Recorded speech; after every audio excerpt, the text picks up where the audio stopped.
This Avalanche Safety Report is brought to you by Mountain TV. Watch Mountain TV anywhere with our free Roku, Apple TV, and Fire TV apps. Learn more at mtn-tv.com.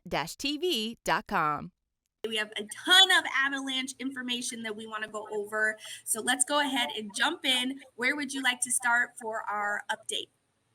I want to start by kind of showing where the danger map sits kind of mid-week here in Colorado. And so this storm that rolled through Monday night and into Tuesday essentially created dangerous avalanche conditions across the state.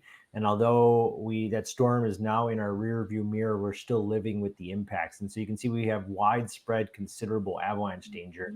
We might see a few areas get back to moderate danger by the end of the work week, but that's going to be very short-lived, and I'll show you why. So the storm on Tuesday was really ferocious, and as you can see here from some people that were out in the field, the snow that we did get, which was upwards of 1 to 1.5 feet in some places of snow, came in with a ton of wind, and so we were drifting snow all over the place in unusual places and widespread blizzard-like conditions, as these videos are demonstrating. And so here's just an example of the kinds of winds we were dealing with. This is from Loveland Pass, and what we can see here is during the meat of the storm, we had winds constantly blowing in the 20 to 30 mile an hour range with gusts, into the 70s. And so this created a new slab on top of the snow surface. We did unfortunately get our first signs of dust in our snowpack at the very front edge of this storm, but we've built new slabs on top of the snowpack, which has weak layers buried anywhere from kind of 2 to 3.5 feet deep.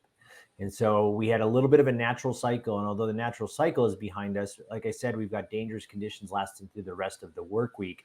And what all that really strong wind did was create a highly variable snowpack. You can see we've got areas that have been stripped completely clean next to big areas of deep wind drifted fat, slopes. And so the most dangerous slopes are going to be those that essentially experienced all the loading. But as this photo from around the Aspen area shows, you can see that snow height varies dramatically over very short distances. We've got areas that have been stripped clean and have bare ground next to fat wind-loaded slopes like what we're seeing here and here. And so these kind of wind-textured, fat, bulbous features are going to be the most dangerous. And what we really want people to be cognizant of is because the winds were so strong, these drifted slopes may be in locations you're not used to seeing them. In other words, lower down on the slope, even down into the trees, behind vegetation and things like that. So the drifted slopes are going to be the most dangerous, but in most places, they'll be fairly easy to identify, like this photo is showing.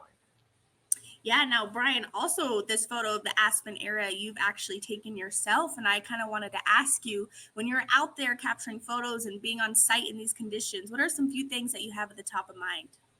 Yeah, so, essentially I was, talking with some folks and we were trying to explain that, these drifted slopes are going to be the most dangerous. And so I thought this photo is actually going to be a really good representation, because if we were out in the field and I was looking at a piece of terrain like this type of feature right in here, and this type of feature right in here, these fat kind of pillows of drifted snow are the places I would avoid. And so I thought this is a really good illustration of what we need to avoid as we move into the latter part of this week.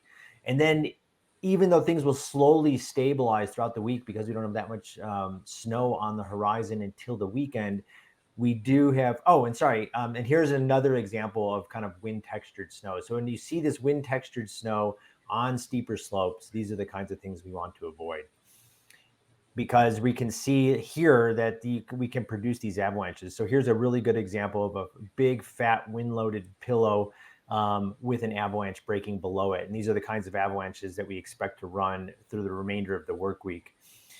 And then we have our next system that rolls through starting on Saturday night and lasting into Monday. And this is going to bring another kind of 6 to 12 inches across the state. And this is coming with a little bit of wind as well. So that's going to keep the avalanche danger elevated. And we're going to have widespread, considerable level 3 avalanche conditions right in the middle of the weekend. So we're not going to have enough time for the snowpack to stabilize from the load on Tuesday before we have another round of loading that happens in the middle of the work week. So expect dangerous avalanche conditions, widespread, considerable avalanche danger to last in through the weekend and into the early part of next week. Yeah, it's back to back to back. Very busy and strenuous out there. So thanks so much for sharing. And of course, Brian, tell us where to go for those live updates. So important. Yeah, again, as always, conditions do vary depending on where you're going in the state. So please get your local avalanche forecast at colorado.gov/avalanche or on the CAIC mobile app. Thank you so much, Brian, keeping us in the know, and be safe out there. Of course, as always, when you're taking those awesome pictures. But thanks so much for all the updates. Be safe out there. Thank you. We'll see you next week.